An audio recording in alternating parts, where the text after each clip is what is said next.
Some people don't come in your life to love you, they come into your life to use you.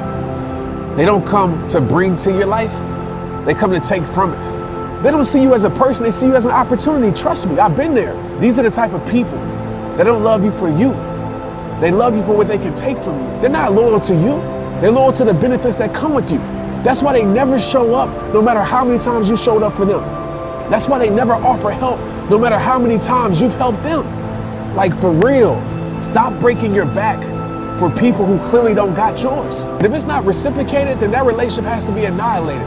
I refuse to be used. So stop taking punches for people who wouldn't take a punch for you. Stop keeping people in your boat that ain't rolling with you. Stop being there for people that always disappear on you. I hate to say this, but it's facts. How do you sleep on nights when you lose $5 million? A nice cigar. Hey, you gotta celebrate your failures and your success. You know, because there is a lesson to be learned in everything. You know, when you have a great success, a good exit, you sell a company or whatever it may be, you celebrate because it's a good milestone in life. And then when you lose, something bad happens, hey, it's an expensive lesson learned, you still celebrate it. Yeah. Because if you take it with a negative notation, that's just gonna keep eating you inside and it's gonna limit your upside. A person wakes up in the morning and the brain is a record of the past. The first thing they do when they wake up in the morning is they start thinking about their problems. And those problems are memories that are etched in the brain that are connected to certain people, certain objects, certain things at certain times and places.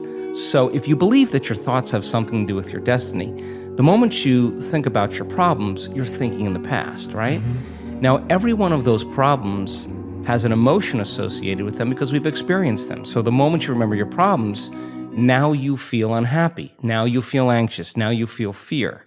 So the moment we feel those emotions, it takes a thought and a feeling, a memory or an image and an emotion, a stimulus and a response, and we start conditioning the body emotionally into the past. One day Instagram will be MySpace. I can't even, that seems so terrifying. You know, what really scares me is, and you don't have this problem, 98% of people watching right now, if Instagram broke and disappeared off the face of the earth tomorrow, they would disappear off the face of the earth. My quick little PSA, if you're watching right now, is get your LinkedIn and your blog and your email and your text messaging platform and your Twitter and your Facebook and your podcast game up. YouTube, like, why are you one-dimensional? Right.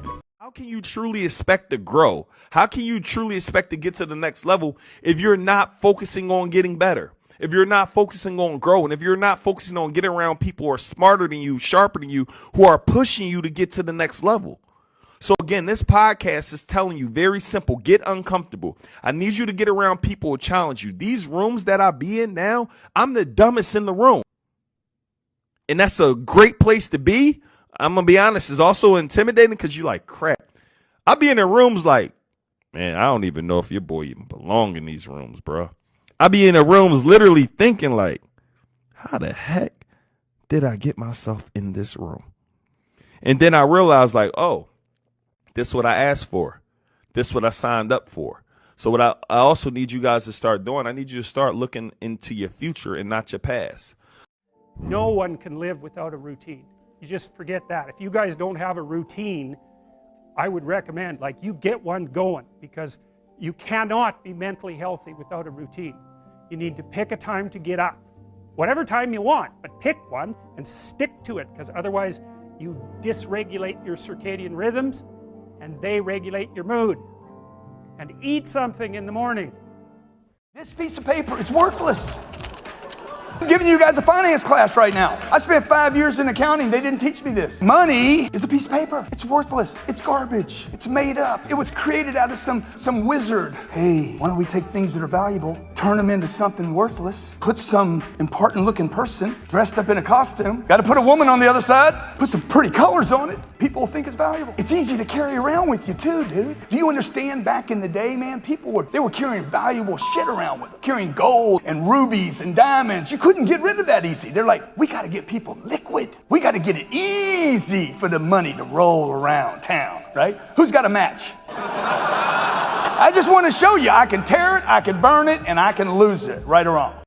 When I'm listening to people, so many people want to tell me their old story. I used to be this, I used to do that, we were this. I want to know where you're going. What's the new story? What's the new character? Quit telling me about the old character and the old chapters and the old versions of you. Who's the new character? And at any time in our life, honestly, we walk out this door, we can decide to be a new character. We can literally step into a new role. We can be a little more confident, a little bit more bold, a little bit more aggressive, a little bit more caring. Your former script is not your current one, but everyone keeps repeating the same script. And I'm just committed in my life. I struggle with this too, but I'm committed to thinking about the future, committed to thinking about the best version of me, not the current version. Look at this pencil. We know that in order for it to become a useful pencil, that from time to time, again and again, it's going to have to go through a resharpening. Well, if this pencil could feel, we could imagine how painful that would be. But that's what it takes for it to be a useful pencil. Life is much the same. Painful experiences and challenges come to us all. But it is through these opportunities that we build character and we grow. How many people are going to college? Raise your hand. How many of the people that are going to college are taking on debt? Everybody who just raised their hand, you have to ask yourself why you're going to college. I know it's a tricky one. This is where I take heat, but I'm saying if you're not a student, I was not a student. I would have not went to Mount Ida College, which was, it'd be nice calling it a college.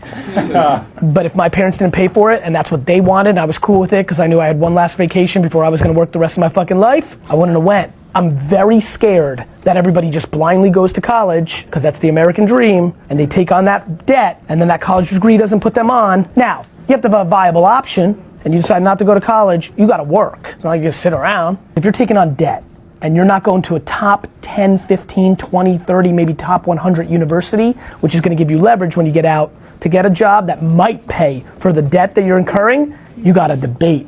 Debt is real, interest rates are real on it. You know how many kids in here look like everything's great or 140,000 in debt, underwater, making 64,000 here, not saving shit? There's nobody in this room going to a college that's gonna teach them something in the classroom that isn't available on the internet for free. Debt's the first thing I'm worried about. After that, the people. The people are the ROI, but the people you can get in real life too, without the debt. You can do that on DM, you can go on trips like that. Gotta know yourself, gotta be self-aware. If you're not a real student, if you don't learn like that, just go in there because it's making your mom happy or you think it's the right thing to do. If you're taking on debt, you need to reset. I know, but fuck, the results speak.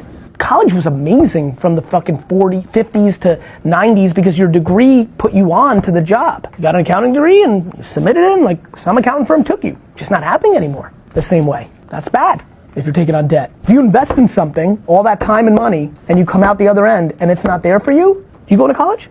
Stylist, you going to college? Plan to. Great, enjoy, amazing. But even if you went to FIT or what have you, interning for the 3 biggest designers in that same 4-year period where they pay you $5 an hour or nothing to become a big time stylist is far more likely that path. Being a student and coming out and trying to get a job versus when you're the right hand of the hottest stylist just because you're carrying coffee, but then when you're styling LeBron and they're like, shit, he's talented, like that's real life. It's a lot to like just give up on because it's been in your head the whole time. If you go, people. Hello, hello, hello, hello, hello, friends, different friends.